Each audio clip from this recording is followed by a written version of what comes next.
What's going on? Jack Sauce here. Of course, you know that means the beer review is back. Day 23 of the 2023 Bitter Pops Advent Calendar. We are coming live from what town do you guys live in? What do you have to answer? Scandia. If you're gonna be guest stars on the beer review, you gotta talk. Scandia, Yeah. in the Upper Peninsula of Michigan. My nephews wanted to sit in. This is the whole reason why we came up here. This is the reason that that makes this time of year so important to me. Is these kids here. You have Weston, you have Remington over here. Colton and Madison are over there, but they're teenagers and they don't want to be a part of this. So that's all right. We'll let them. One almost teenager. One almost teenager. You're 100% right. All right, so we're going to do the beer review here. I'm going to go ahead and do mine, and then the boys are going to help out with something a little bit special here. So day 23, let's get into this thing right away. And this is the part that's embarrassing because your uncle can never tear that off properly. Day 23, here we go. What are we doing? Revision Brewing Company. They're a great brewery. This is the Nocturnal Visions. It's a German-style black lager, all right? Take a look at that. Beautiful can art, isn't it? I don't know if the camera's picking up the color on it. Yeah, it's very, very cool. Revision's out in Nevada, I believe. Spark, Nevada, if I'm not mistaken, right? Very, very cool place. They do a lot of stuff. They have a plethora of beers, award-winning beers, really. They have a great barrel aging program. I don't know a lot about their past. I just know I've had several of them. It's kind of made its way into the Chicago market, and they've been really, really good. German-style black lager. That's a pretty easy one to go on, especially since we've talked so much about lager. When I want to read what's on their can, just see what they say. Maybe it gives us an insight. This traditional German-style black lager presents notes of chocolate and a hint of roastiness. But don't let the color fool you. This beer has an enjoyable malt profile with crispy lager finish. So that's exactly what it is. Black lager is all about the color of the beer. There's multiple beers that fall under the umbrella of black style lager. We've talked about some of them, Dunkels, the Munich Dunkel, Schwarzbier, whatnot. But a German-style black lager is kind of a generic term of an American craft beer now. If you recall, we've talked about it. Back in the day, all beers were dark because they had to roast over open fire, and that's where this whole style came from. Over time, as the kiln roasting process progressed and it can make lighter lagers, dark beers kind of fell out of favor, especially just a straightforward lager. But they came back, and now American craft breweries are doing what they're calling black lagers.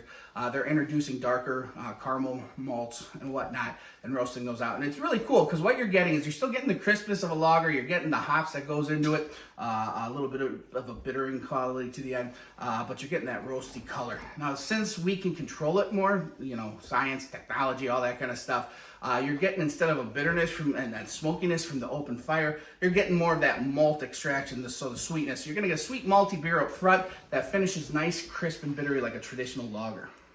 A little bit of citrus. Generally, you're going to use a noble hop in there, Hallertau or something like that. Let's take a look.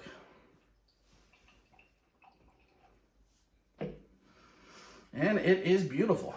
Dark color. There's a little bit of red, kind of brick notes to it. Kind of a brown, nutty tone to it. On the nose, you get a ton of toasted grain. Lauren, you want to talk about blueberry wine? My sister is an expert taster, let me tell you. I'll show you guys. My whole family's here. So, a lot of toasted grain, a lot of that sweet kind of maltiness, hints of burnt marshmallow. The grain, man, tons of grain. A little bit of floral component.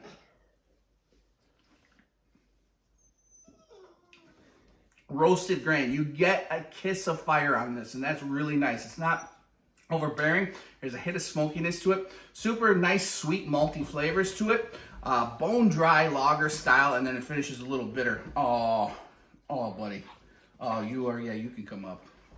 It finishes a little bitter, but dry, crisp, and that pleasant, satisfying bitterness that only a true German lager can bring. Oh, that's delicious. All right, that's usually where we finish. But now, Weston, Remy, we're going to have you do your very first beer review. We're going to be doing a Sprechter's root beer out of Wisconsin. This is my personal favorite root beer, and I want to see what the boys think. You're going to have to tell me what you taste. I've never tasted this. And that's okay. I'm going to pour a little in the glass for you. Your uncle loves root beer. Yes, he does. That's for you. All right, guys. So first, tell me what color does this look like? It looks a little Coca-Cola. like Coca-Cola? Yeah, Coca-Cola.